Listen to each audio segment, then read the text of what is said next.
বন্ধুরা, আমরা তো কতভাবেই পাঙ্গাস মাছ রান্না খেয়েছি, তো আজকে আমি একটু অন্যভাবে রান্না করেছি। তা আমি কিভাবে করেছি আমার পাশে থেকে দেখতে থাকুন। নমস্কার বন্ধুরা, স্বাগতম গৃহিণী রান্নাবান্না চ্যানেলে। আজকে আমি রান্না করব পাঙ্গাস মাছ।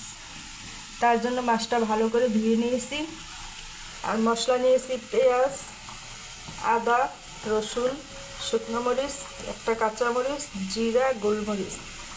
এই সব মশলা আমি একসাথে বেটে নেব, আর মাছে একটু হলুদ লবণ মেখে রাখবো। মাছটা লবণ হলুদ মেখে রেখেছি, আর তার সাথে নিয়েছি এরকম টমেটো গোল গোল করে কেটে নিয়েছি। এই যে দেখুন বন্ধুরা, আমার মশলা বাটা হয়ে গেছে। তা আমি আজকে রান্নাটা বাটা মশলাই করব।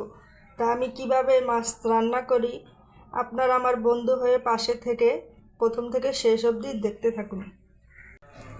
আগে থেকে কড়াই বসে দিয়েছি, এখন দিয়ে দেব সর্ষে তেল।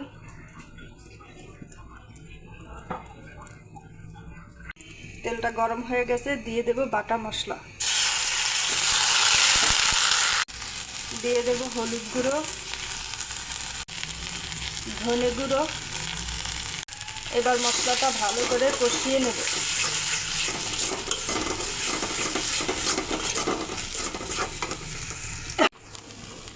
পরিমাণ মতো লবণ দেব।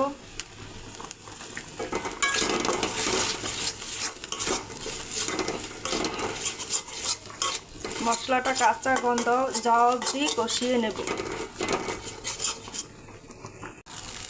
এই যে দেখুন মশলাটা কষানো হয়ে গেছে, আমি সামান্য একটু জল দেব।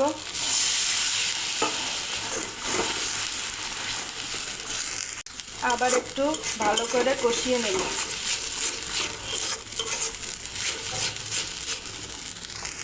এই যে দেখুন কষানো হয়ে গেছে, এখন আমি ঝোল দিয়ে দেব।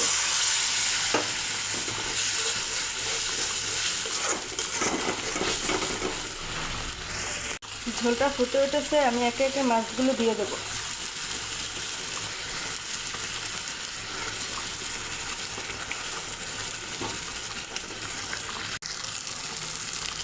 মাছগুলো এখন উল্টিয়ে দেব।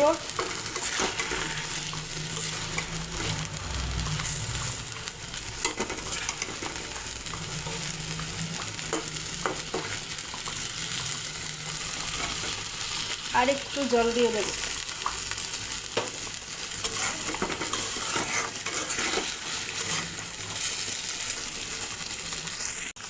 এখন টমেটোর স্লাইসগুলো দিয়ে দেব।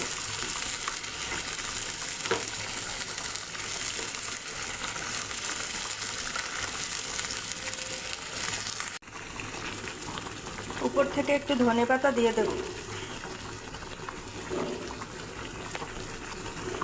তো কোন কোন বন্ধুরা এভাবে টমেটো দিয়ে মাছ রান্না খেতে পছন্দ করেন অবশ্যই কমেন্টস করে জানাবেন।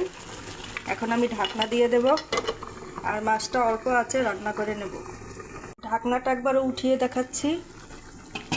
এই যে দেখুন, আমি নাড়া দেব না, এভাবে করে দেব।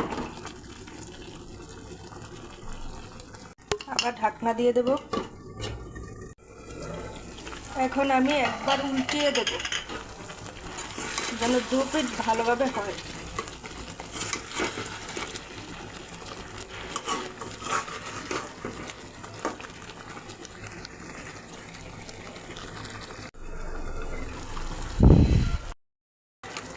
সব শেষে একটু ভাজা জিরা বাটা দিয়ে দেব।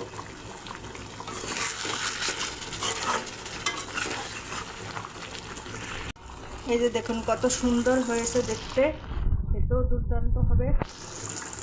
তা আমার রান্নাটা শেষ হয়ে গেছে, এখন আমি ঢেলে নেব। এই যে দেখুন বন্ধুরা, আমার মাছ রান্না হয়ে গেছে। আপনারাও এভাবে একবার হলেও খাবেন। তো ভিডিওটি ভালো লাগলে অবশ্যই সাবস্ক্রাইব করে পাশে থাকবেন। ভালো থাকবেন, সুস্থ থাকবেন। এই পর্যন্তই, নমস্কার।